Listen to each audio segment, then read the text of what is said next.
Hello అండి, నా పేరు డాక్టర్ హిమవాణి. నేను కపిల్ ఆయుర్వేద చప్పాపేట్ బ్రాంచ్ నుంచి మాట్లాడుతున్నాను.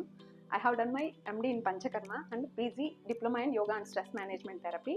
ఈరోజు పాండమిక్ డిసీజెస్లో ఒకటైనటువంటి హైపోథైరాయిడిజం గురించి మాట్లాడుతున్నాము. ఎందుకు అనంటే చాలామంది sluggish mentality, lack of sleep, dry hair and dry skin, disturbed gut health తోటి చాలామంది ప్రజెంట్ అవుతున్నారు. ఇది మెయిన్గా హైపోథైరాయిడిజం యొక్క సిమ్టమ్స్ అనమాట. ఎందుకు వస్తుంది అనంటే నైట్ టైం షిఫ్ట్ డ్యూటీస్ చేసే ఐటీ ప్రొఫెషన్స్ వాళ్ళు మ్యాక్సిమం నైట్ టైంలోని డిస్టర్బ్డ్ స్లీప్ అనమాట.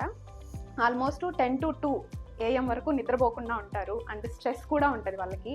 ఈ టైంలో ఏమవుతుంది అని అంటే థైరాయిడ్ గ్లాండ్ అనేది రీస్టోర్ అవ్వాలన్నమాట. యాక్చువల్గా ఆ టైంలో వీళ్ళు మరీ ఎక్కువ స్ట్రెస్ ఇస్తారు కాబట్టి థైరాయిడ్ అనేది ఫంక్షన్ డిస్టర్బ్ అవుతుంది. దాని కారణంగా ఇటువంటి సిమ్టమ్స్ మనకి ప్రజెంట్ అవుతాయి. దీనికి మోడర్న్ వాళ్ళు పిల్స్ ఇస్తారు థైరాయిడ్ రీప్లేస్మెంట్, బట్ అదేంటంటే రూట్ కాజ్ని క్లియర్ చేయదు, సిమ్టమ్స్ని మాత్రం ఊరికే కప్పిపుచ్చినట్టు ఉంటుందన్నమాట.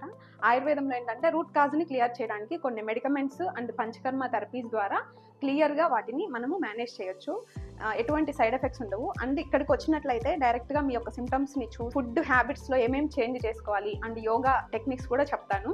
అలాగే మెడిసిన్స్, పంచకర్మ థెరపీ కూడా మీకు తగ్గట్టుగా ఏది యూటిలైజ్ అవుతుందో అసెస్ చేసి మీకు అడ్వైస్ చేస్తాము.